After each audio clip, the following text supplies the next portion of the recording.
track that's got a little bit overgrown, so there's 5 of us on site today. We're really blasting through this material now. Coon front flail and the McConnell hedge cutter that was new to us this year. I think it's made a real tidy job of this track now.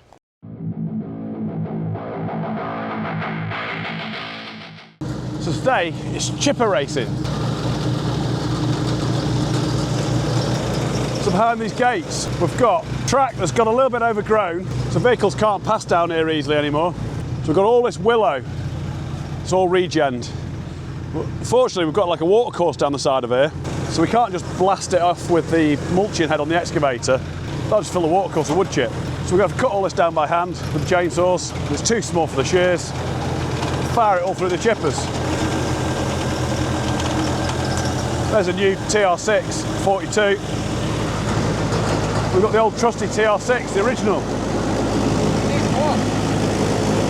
It does need a wash, yeah. So we're going to get 2. We've got a lot of this material to get cut down and fire through these chippers now. So there's 5 of us on site today. We'll see how big a hole we can make, how big an impression we can make on this stuff. I'm guessing throughput this morning will be greater than throughput this afternoon, because you generally get tired doing this sort of thing through a whole day.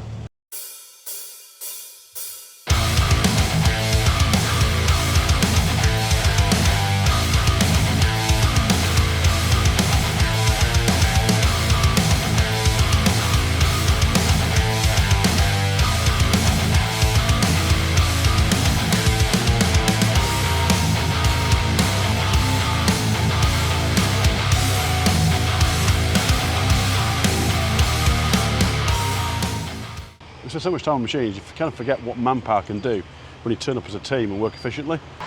We're really blasting through this material now. I'm sweating a bit. It's doing me good to get out on the saw and the chipper and do something a bit more physical than sat in a seat. Having a lovely day. It's nice that it's not raining as well. Let's have a quick look at these chippers while I'm waiting for Paul and Andy to get a bit more material on the floor. This is the old chipper. See how some of that material's quite stringy? Blades are probably due for a sharpening in this one as well. You might have seen in one of the last videos, just sharpening the new TRX D42.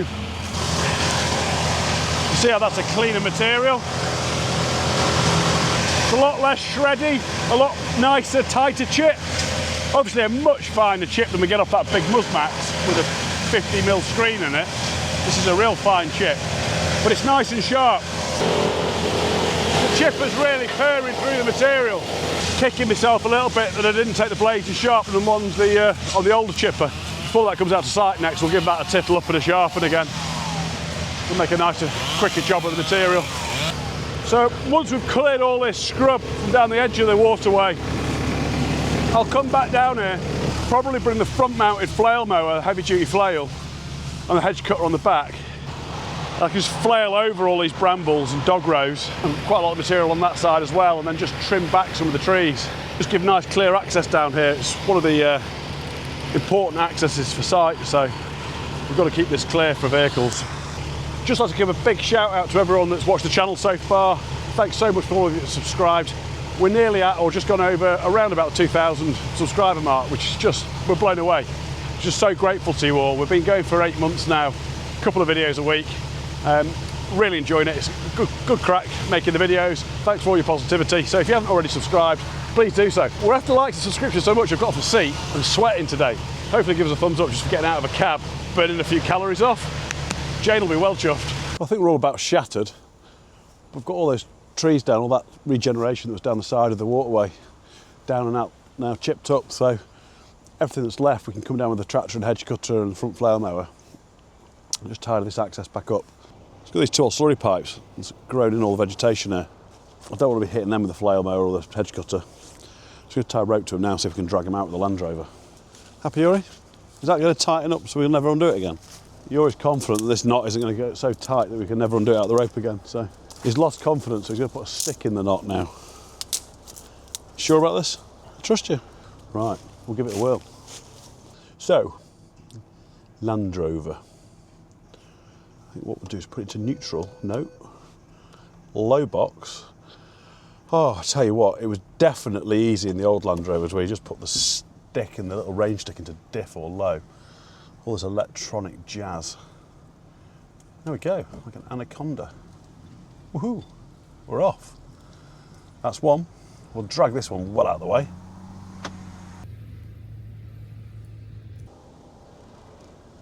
Excellent. That looked pretty simple and easy behind the truck, but if you're pulling that out by hand, I think that'd have taken a bit of raunging. I've been really lucky with the weather today. It looks like it's going to chuck it down now. Yeah, when the brash is all really wet, it's dripping on your neck, it's a horrible job. But it's been quite a nice day. So I think some of the team will be back down here tomorrow, just finish off. There's a little bit more in the other direction, but that's relatively straightforward. And I'll come back Monday with a tractor and edge cutter and we'll just tidy up. So back on site, just got through the weekend, it's Monday morning. Yeah, the team came back down on Friday, did some more in the other direction of this watercourse. Just gonna go down the side of the watercourse now, just flail off all the briars and everything else that's left. Just got to keep this free, good access and clear, let a bit more light into the watercourse. And then on the other side of the track, just take that back with a hedge cutter, tidy that back so we've got good vehicle access down here. So we've got that to do, a little bit on the other side. So come to site with Coombe front flail and the McConnell hedge cutter that was new to us this year.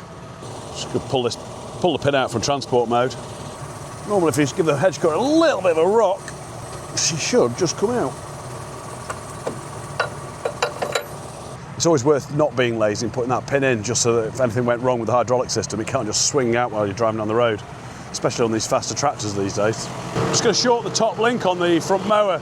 She's pointing down a little bit and rather it just being angled slightly back up. It's handy having the buttons. Don't work the front links on the front of the tractor here so I can just put a little bit of pressure on the wind this top link in, take the weight off it.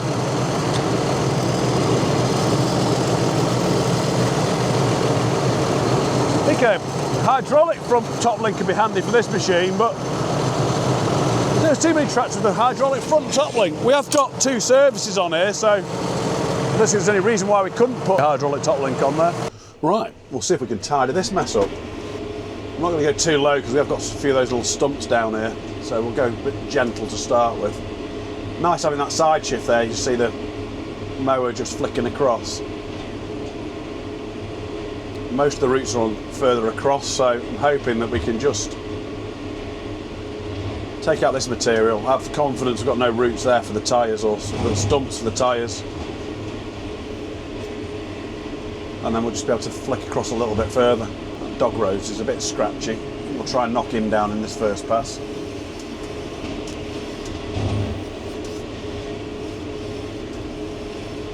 Don't want that scratching the tractor bonnet.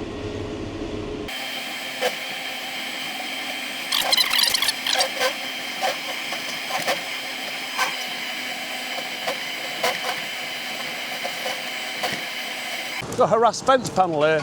Just lift that up out of the way. Don't want that going through the mower. Tell you what, the ground's soon got wet and sticky. Got a bit of rain at night the last few days and made a hell of a difference. We've been blessed all summer, haven't we, with, well, unless you're short of grass obviously and crops and things, and that's obviously got its own challenges, but we're working out on the land, and you know, for at least working on the land, we've been blessed this summer from a good going dry conditions to keep getting on. It's becoming a bit of a shock now to the system. Kind of almost forgot what wet land was like. Right, we'll trim up the sides now. Just unfold the hedge cutter. See how that's just coming round of its own accord. It's quite slow at coming round, but I suppose it needs to be, otherwise if you had it in the wrong orientation you might hit the tractor. Kind of nice, you haven't got to keep your finger on the button though. There you go, start the rotor. Lovely and quiet. We have got a palisade fence along here, so I'm not going to get too excitable, but we will just trim back what we can. Probably notice it's quite varied what we do, you know. We do a heck of a lot of habitat creation. Every now and again we get a comment or two about, you know, that we're taking habitat out, but it's bearing in mind on a balance, the services we provide are kind of quite wide ranging, and vegetation management is as important as creating it in the first place. So it's quite tricky cutting along something as unforgiving as a palisade fence.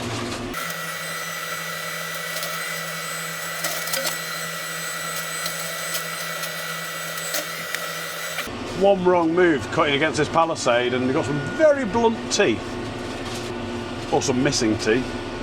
We don't need any of those sort of dramas today. See if we can cut some of this stuff down here now with the trimmer.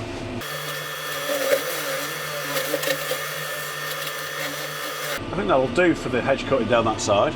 While I'm facing this direction, I'm just going to fold up, because it's such a pain to turn around at that far end. We'll back down and then we'll run back over this where I've just cut. Now I can get in with a little bit tighter without clattering the tractor with a flail mower again, and hopefully that will chop up everything that's left down this side. We'll shove the flail across now as far as it'll go.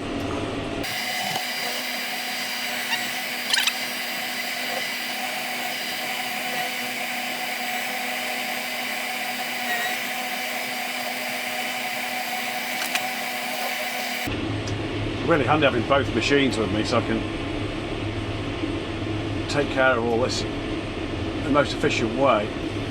This would be a bit miserable for the hedge cutter as well, pushing through some of this.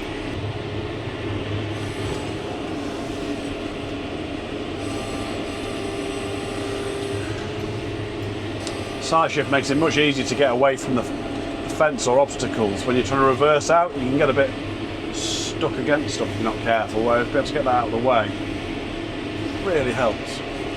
Also just use the flails, just levelling out some of the wood chip. We tried to get it as thin as we could in places down here, but the flail will just distribute that a bit flatter, help suppress some of this stuff coming back up, to be fair. We'll do a good job. I think it's made a real tidy job of this track now. Combination of the front flail and the hedge cutter. We've got the verges right back there now. So the track's just here in the middle. There's loads of space. Vehicles aren't getting scratched. I think it's been a great team effort. Obviously, we had a fairly brutal day last week with a load of us on site getting it, all the bigger stuff out of the way. Yeah, and then this rig's just really tidied the job up out thereafter. So I think the client's going to be delighted with that. We're going to have a little bit of lunch and then we've got a similar job to do on the other side. Right, track part 2. You see, this is the second part we've got to go down now. A lot of scrub encroaching back over the track again. So we'll go down with the flail mower to start with, give it a couple of passes with that, try and get these banks tidier, open up this track again, and then we can just flail back some of the overhanging material, just so it's not into the vehicles and the traffic that's got to come up and down here. Just like to point out, we have, before we get any criticism for cutting back habitat and vegetation, this is part of major infrastructure that is part of everybody's lives. This isn't destruction of the environment by agriculturalists. We all come under a bit of flack and things can be taken out of context. So just in case anyone's wondering like why this is all getting cut back, this is part of key infrastructure that is part of all of our daily lives. So I don't need to go any further than that. But it's massively important that we have clear access down here for water monitoring. These sites are always a bit of a concern because you never quite know what's underneath the bushes, debris and stuff like that. That's why good, strong swinging hammers are really important on this sort of kit for the type of work we do.